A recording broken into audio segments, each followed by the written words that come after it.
Binigyang diin ni President Ferdinand Bongbong Marcos Jr. ang pangangailangan ng mas malawak at science-driven na solusyon laban sa lumalalang plastic pollution.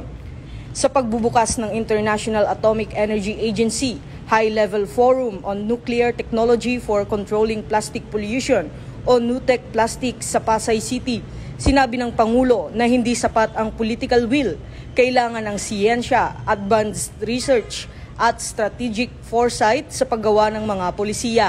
Ayon kay Pangulong Marcos, ang plastic pollution ay global, matindi ang epekto at nakakaapekto sa biodiversity, kalusugan, supply chains at kabuhayan ng coastal at urban communities.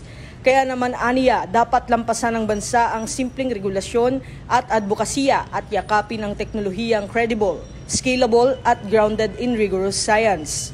Ang forum ay pinangasiwaan ng IAEA kasama ang DFA, DOST at DOST-PNRI, kabilang ang pagpapakita ng aktibong papel ng Pilipinas sa paglinang ng nuclear at radiation technologies para sa makabagong solusyon sa environmental challenges.